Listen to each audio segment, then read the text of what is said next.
Mesdames et messieurs, bonsoir et bienvenue dans ce journal en cette soirée du mardi 17 septembre 2024. À la une de l'actualité de ce jour, les membres du Sénat français au sein du groupe d'amitié France-Madagascar sont en visite dans le pays. Ils ont été reçus par le chef de l'État malagasy Andry Rajoelina aujourd'hui au palais d'État d'Ambotsruij.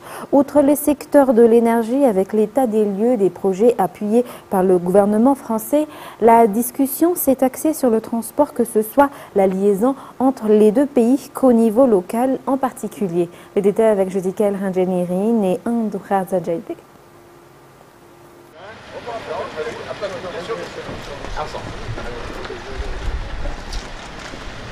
Cette visite des parlementaires français chez nous revêt une grande importance pour la coopération entre Madagascar et la France. Ces derniers ont été reçus par le chef de l'État malagasy aujourd'hui au palais d'État d'Ambotsruij. L'appui de ces parlementaires facilite la collaboration entre les deux pays. De plus, Madagascar et la France entretiennent des liens historiques et économiques depuis des années, ce qui a généré diverses collaborations qui visent au développement selon le président de la délégation. On est déjà présent depuis longtemps, on souhaite le rester et peut-être renforcer cette collaboration entre nos deux pays. Donc voilà, c'est surtout une visite amicale et pour dire qu'on va poursuivre les efforts que nous avons ensemble entrepris depuis de longues années. La diplomatie parlementaire facilite l'accès aux appuis et au financement. Elle contribue à l'ouverture et au renforcement des relations de coopération économique. La discussion s'est axée sur les projets soutenus par la France, notamment les projets dans le domaine de l'énergie comme Volbe et Saoufk, mais aussi la mise en place du téléphérique qui est réalisé en collaboration avec des entreprises françaises. Les deux parties ont également discuté des vols qui relieront directement la France à la partie nord du pays, dont l'effectivité donnera un nouveau souffle au tourisme malagasy. On souhaiterait aussi que beaucoup plus de Français viennent ici découvrir ce beau pays. Et donc, on a rappelé au président notre attachement au développement du tourisme. Et on espère que bientôt, ce sera une destination prisée par l'ensemble des Français.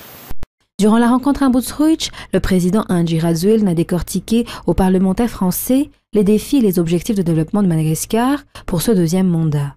Les projets prioritaires et qui ont été évoqués particulièrement concernent la réhabilitation des routes et l'exploitation des ressources énergétiques renouvelables.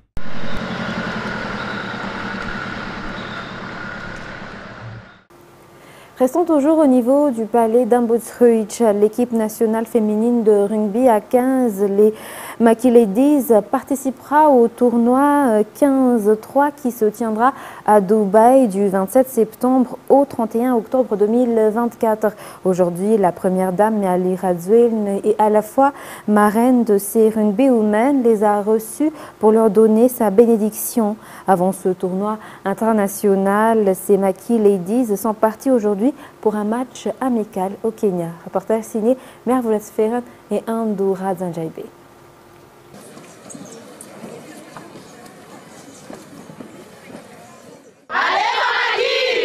Des Maki Ladies motivées, prêtes à protéger et porter haut l'honneur du pays, c'est ce qui est plus que visible. Elles se sont déjà bien préparées durant le regroupement qui s'est tenu au mois de juillet et août dernier. Après les Maki Ladies A7 en 2022, ce tournoi 15-3 qui se tiendra à Dubaï du 27 au 21 octobre 2024 est la deuxième compétition internationale qu'affrontera l'équipe féminine de rugby malagasy. La première dame, Miali Rajoelina, est toujours la marraine de ces rugby women. Le ministre de la Jeunesse et des Sports a rappelé aujourd'hui que ces sportives malagasy ont beaucoup de défis à relever. Néanmoins, elles ne sont pas seules car l'État met en priorité la défense de l'honneur et la souveraineté nationale à travers le sport. La femme a eu une grande place dans tout cela, a affirmé la première dame Miali Rajoelina, qui a reçu les Maki Ladies au palais d'État d'Ambotsruij pour leur donner sa bénédiction avant cette compétition internationale. La première dame a aussi octroyé des dons aux Maki Ladies. Les femmes ne sont pas des maillons faibles, affirme la première dame, elles peuvent apporter leur talent à travers le sport. Avant d'affronter le tournoi à Dubaï, les Maki Ladies auront un match amical contre l'équipe kenyane le 20 septembre prochain. Par la suite, elles partiront pour les Émirats arabes unis pour le tournoi 15-13. Et il est à rappeler que Madagascar est dans le même groupe que l'Espagne, Samoa et Hong Kong dans cette compétition.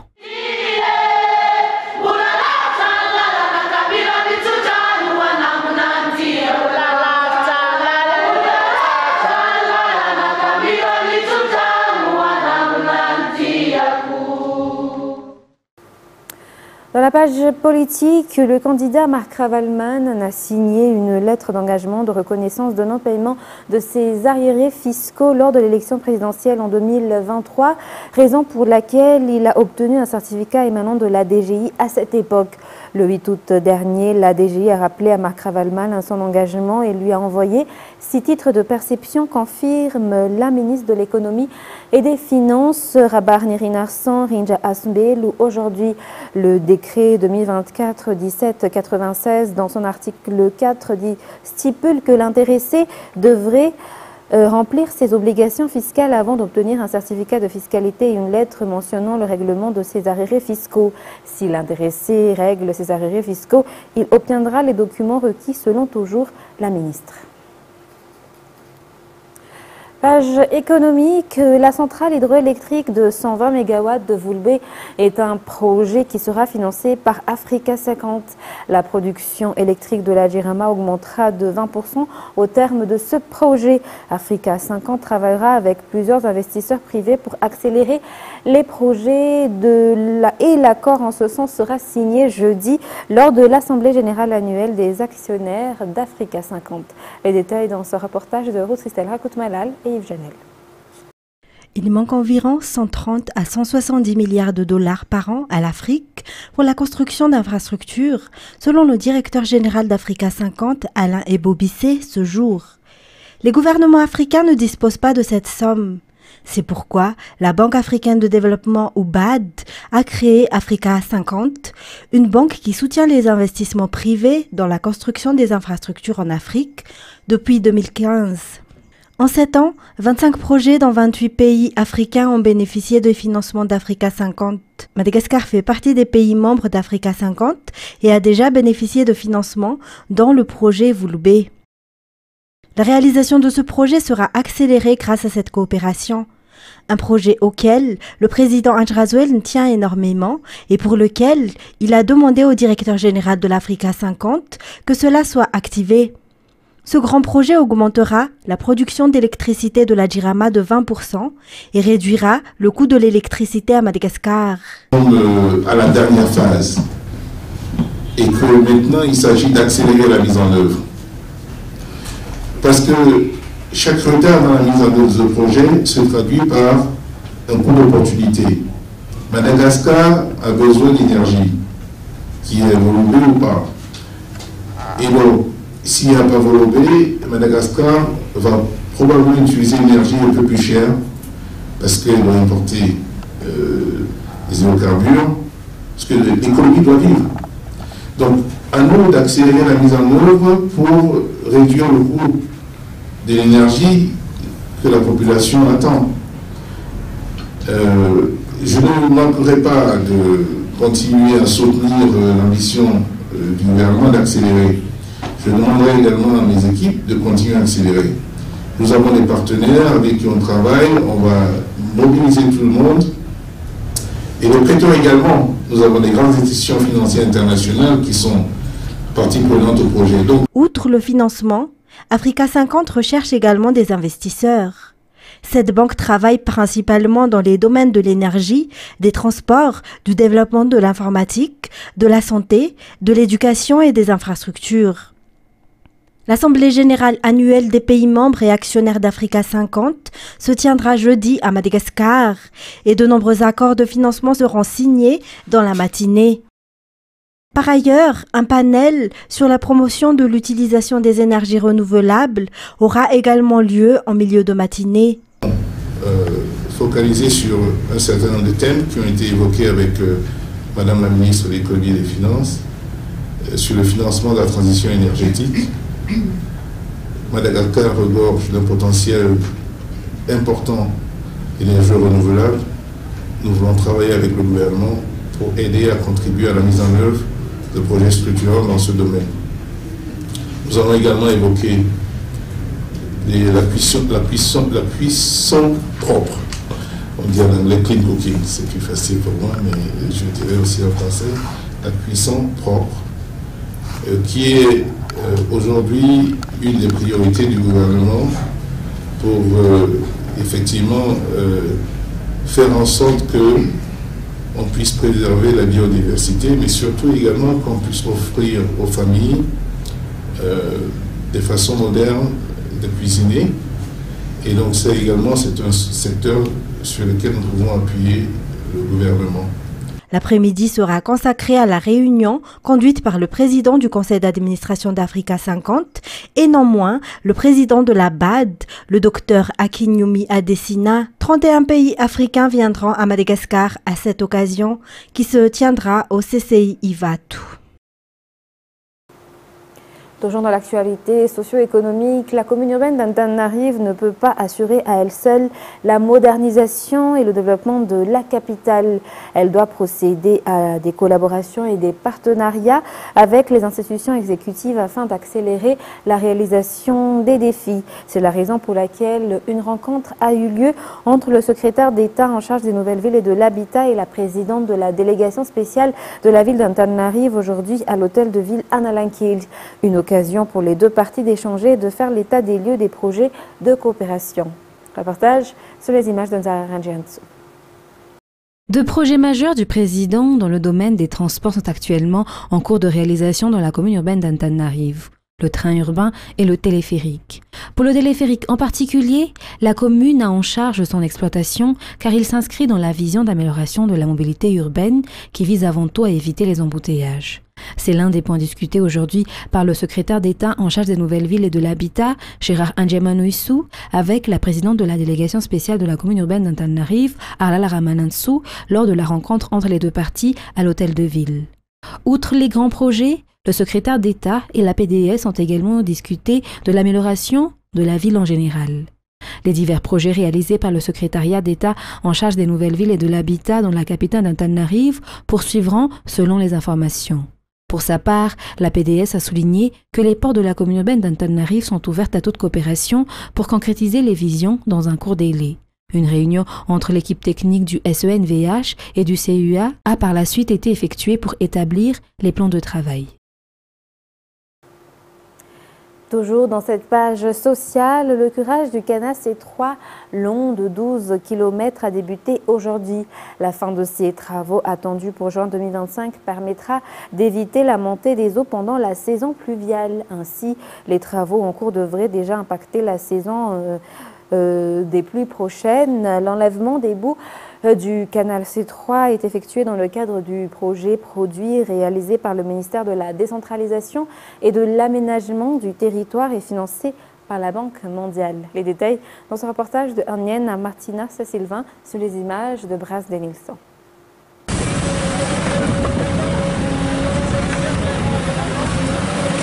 On estime que 115 000 mètres cubes de boue obstruent ce canal C3 partant d'Anouzad jusqu'à Moutoumit, long de 12 km. En conséquence, leur enlèvement nécessite de grands travaux. Le canal C3, qui est l'un des principaux canaux assurant l'écoulement de l'eau Antananarive, avec le canal GR et le canal Anjiantan. Le curage du canal C3 est une priorité pour la ville d'Antananarive. En effet, la montée des eaux, notamment dans les zones basses, a pour raison de l'engorgement des canaux, a déclaré aujourd'hui la présidente de la délégation spéciale de la commune d'Antananarive. De nombreux travaux ont été lancés pour curer et apporter des améliorations sur ce canal C3 dans le cadre du projet Produire, financé par la Banque mondiale. Parmi ces derniers, la création du centre Amirnarive pour y décharger la boue. Le chantier avance en conséquence, les principaux travaux ont débuté aujourd'hui et devraient s'achever en juin 2025. Afin d'éviter la récurrence des inondations de ces canaux qui assurent l'écoulement de l'eau Antananarive, ils doivent sans cesse être curés, a indiqué la PDS. Elle a également confirmé aujourd'hui qu'il faut trouver des stratégies pour que les habitants ne jettent pas leurs déchets dans les canaux. Toujours dans les actualités sociales, parlons santé. Environ 200 personnes ont reçu des soins médicaux gratuits au niveau de l'hôpital Manarapench d'Indoutapénac. Ce sont les personnes dans le besoin qui en ont bénéficié en priorité. Certains ont ainsi pu faire un bilan de santé si d'autres ont pu se faire opérer gratuitement. La santé bucco-dentaire et celle du sphère ORL ont été particulièrement traitées par cette association turque qui a apporté des soins de proximité à la population. L'association travaille dans toute l'Afrique et c'est la première fois qu'elle vient à Madagascar. Le ministre de la Santé publique a reçu hier la délégation conduite par l'ambassadeur de la Turquie à Madagascar.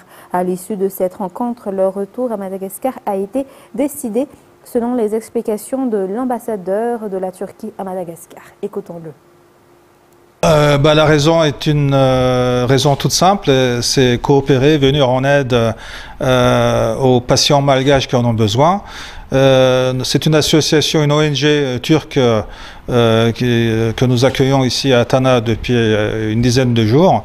L'association s'appelle Can Veren Eller Derneği, donc traduit littéralement l'association dont les mains sont vitalisantes, les mains qui donnent la vie.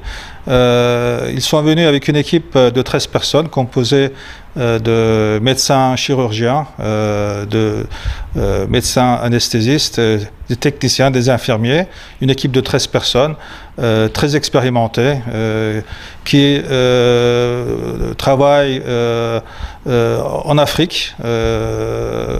Ils sont présents au Bénin, au Niger, au Burkina Faso, Tanzanie, mais pas seulement, aussi au Bangladesh, en Bosnie-Herzégovine. C'était une toute première visite à Madagascar, mais nous pensons que ce ne sera pas la dernière. Avec Monsieur le ministre, nous avons eu l'occasion de discuter de long en large sur le futur de cette coopération. Parlant météo à présent, selon justement le service de la météorologie, il fera chaud presque partout dans toute la grande île au cours des 3 prochains jours. Le passage du mur nuageux au sud de l'île est conséquent. Ainsi, le vent apporté par l'Alizé s'affaiblit. La température varie entre 5 à 23 degrés Celsius le matin et 24 à 38 degrés l'après-midi pendant ces 3 jours, a indiqué toujours le service de la météorologie. Dans les actualités internationales aux États-Unis, toujours concernant l'affaire Donald Trump et une tentative d'assassinat de ce dernier, le suspect qui a été inculpé hier au lendemain de la tentative d'assassinat présumée contre l'ancien président américain Donald Trump n'a pas tiré sur l'ancien président. Les détails dans ce reportage de France 24. C'est une ville entière victime des rumeurs propagées par Donald Trump. À Springfield, dans l'Ohio, le festival culturel a été annulé, des renforts de police sont venus de tout l'État et des lycées ont été vidés de leurs élèves après plus de 30 alertes à la bombe qui se sont toutes révélées être des canulars. Nos enfants méritent d'être à l'école. Les parents méritent de sentir que leurs enfants sont éduqués et qu'ils sont en sécurité. La cible des rumeurs relayées par Donald Trump, les migrants haïtiens de Springfield, accusés sans le moindre fondement de manger les animaux domestiques de la ville. Plusieurs milliers d'Haïtiens se sont installés dans cette ville industrielle ces dernières années, à la faveur d'un plan municipal pour attirer des travailleurs. Nous avons travaillé dur pour bâtir la ville, surtout mon peuple. Et maintenant, nous avons terminé et fait tout ce travail et nous ne méritons pas d'en profiter. Cela n'a aucun sens pour moi. Malgré le fait que ces rumeurs se sont instantanément avérées fausses, elles ont été encore reprises ce dimanche par J.D. Vance, le colistier de Donald Trump. Cet homme explique qu'il a roulé depuis la ville d'origine de J.D. Vance, située à 1 heure d'ici, pour apporter son soutien aux Haïtiens de Springfield. Dans un tout autre sujet, toujours à l'international, la Commission européenne est l'une des principales institutions de l'Union européenne chargée de promouvoir l'intérêt général de l'UE. Elle a plusieurs rôles essentiels, notamment proposer des lois, veiller à leur application, gérer les politiques de l'UE et son budget, ainsi que représenter l'Union européenne sur la scène internationale. France 24. C'est un grand bâtiment, le Berlaymont, qui domine le quartier européen de Bruxelles. 32 000 collaborateurs s'y côtoient. À leur tête, au 13e étage, la présidente de la Commission, le bras exécutif de l'Union européenne, Ursula von der Leyen. Reconduite en juillet par le Parlement, c'est elle qui dirige le collège des commissaires, composé de 27 membres, un par pays de l'UE. Nommés pour 5 ans après un vote d'approbation des eurodéputés, ils sont en charge d'un portefeuille spécifique, un peu comme des ministres, affaires économiques, commerce, concurrence, justice, agriculture, énergie, etc. La répartition des dossiers reflète l'équilibre des pouvoirs entre les différents États au sein de l'Union européenne. La Commission participe à l'élaboration de la stratégie de l'Union européenne. C'est la seule institution qui peut proposer des législations qui seront ensuite amendées puis validées par le Parlement, seul organe directement élu, et le Conseil qui réunit les 27 États membres. On appelle cela le monopole de l'initiative. La Commission a ensuite pour responsabilité de faire appliquer les textes. En tant que gardienne des traités, elle peut engager des procédures d'infraction contre les pays membres. Elle est aussi depuis l'an dernier le gendarme du numérique chargé de superviser les géants américains de la tech. Elle possède aussi une compétence exclusive en matière commerciale. C'est elle qui négocie les accords de libre-échange, comme actuellement celui avec le Mercosur. Iquitos est une ville de plus de 400 000 habitants située au cœur de l'Amazonie péruvienne et accessible uniquement en bateau ou en avion. Ces dernières années, elle est devenue un haut lieu de trafic de faune sauvage dans une zone parmi les plus riches en biodiversité au monde. Au Pérou, plus de 300 espèces sont directement menacées par ce trafic. Les autorités péruviennes confisquent chaque année près de 5 000 animaux et traquent la vente et la possession de faune sauvage, en particulier sur le marché de Belén à Iquitos. Reportage de France 24.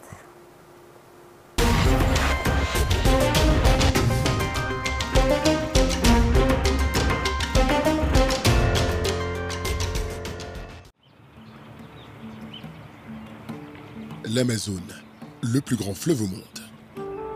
Long de 7000 km, ce tracé nous conduit à Iquitos, au cœur de l'Amazonie péruvienne. Cette zone reculée, inaccessible par voie terrestre, est propice au trafic illégal en tout genre. Au marché de Belén, les fruits et légumes côtoient des pattes de crocodile ou des œufs de tortue, des produits obtenus directement dans la forêt amazonienne.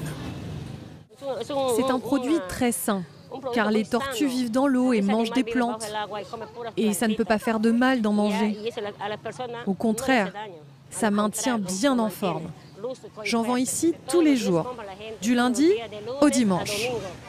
La commercialisation de ces denrées est soumise à une réglementation stricte, la détention de la licence de vente.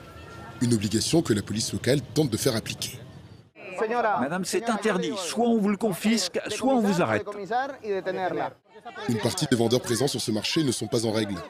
La police effectue plusieurs fois par mois des contrôles surprises, une opération qui peut s'avérer délicate, car réalisée dans une zone connue pour être la plaque tournante de divers trafics.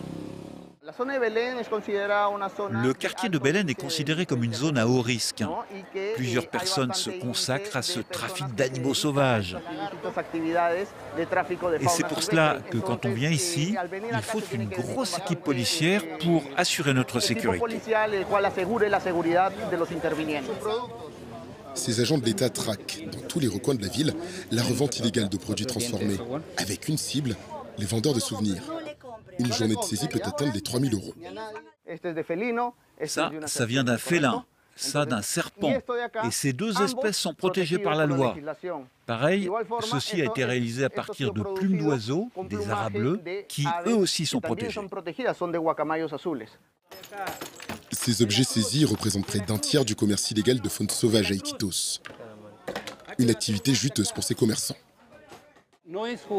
Venir comme ça pour saisir notre marchandise, c'est pas juste. Ça nuit à notre business.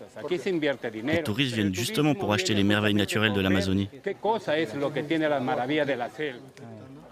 Malgré une stratégie offensive pour endiguer cette activité illicite, la police de l'environnement relève encore de nombreux cas de maltraitance animale. Elle peut compter sur des structures privées pour porter assistance aux animaux mutilés. À 1 heure d'Iquitos, un refuge prend soin des animaux au quotidien. Financé par des fonds privés, ce lieu accueille depuis 2008 les victimes du braconnage. Des dizaines d'espèces en tout genre bénéficient dans ce centre d'une assistance 24 heures sur 24. La journée débute par la préparation du repas avec des produits soigneusement sélectionnés.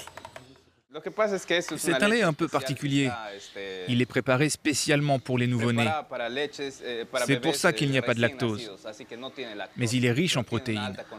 C'est un peu compliqué de se procurer du lait comme celui-ci au Pérou.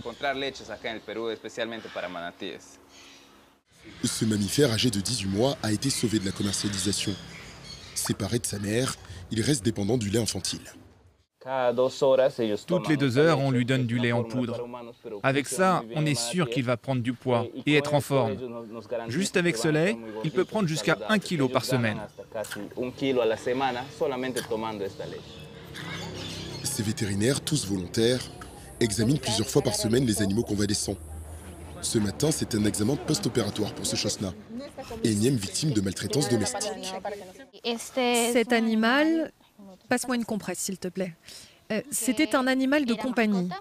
Et en fait, il s'est coincé la patte dans un meuble. Ça l'a écrasé et on a dû l'amputer. Les soigneurs doutent de ses chances de survie dans la nature.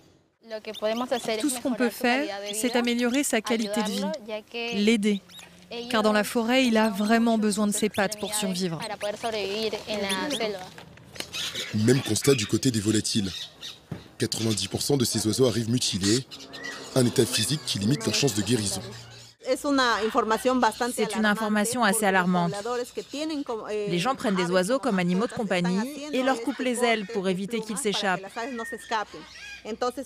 Et donc ça peut occasionner des chutes, des fractures, des chocs, et les oiseaux peuvent en mourir. Levez la main. Qui est prêt à passer une journée des plus géniales? Pour endiguer ces pratiques, le centre mise sur la sensibilisation. Certains de ces enfants ont été témoins de maltraitance animale, souvent commis dans l'espace privé. J'ai déjà vu chez un ami des perroquets. Il joue avec eux, il leur donne à manger, des gâteaux et plein d'autres choses. Mais moi je lui ai dit, c'est pas bien de faire ça. Parce que les animaux se sentent tristes enfermés dans ta maison. Une fois, on est allé au marché avec ma maman. On a vu un perroquet comme celui-là qui était vendu. Maintenant, je vais pouvoir dire à mes parents qu'il ne faut pas acheter des perroquets. Leur éducatrice est impliquée depuis 16 ans dans ce dispositif. Si un enfant peut comprendre que les animaux de la forêt ne doivent pas être capturés pour être domestiqués, ils ne vont pas en demander à leurs parents. Et ainsi, moins de personnes vont trafiquer et vendre ces animaux dans les marchés en ville. Malgré cette politique de prévention, le trafic animalier fait de plus en plus de ravages en Amazonie. Une activité illégale estimée à 18 milliards d'euros dans le monde en 2023, la 4e à l'échelle mondiale, derrière la drogue, les armes et la traite d'êtres humains. Mesdames et messieurs, c'est la fin de ce journal. Nous vous remercions de votre fidélité. Restez avec nous. Dans quelques instants, vous serez avec Seynou Ranirlant dans l'émission Point de droit, Nizouk. Et après l'émission, vous allez suivre votre film 3 jours max. Sur ce, très bon soirée sur Viva. Au revoir.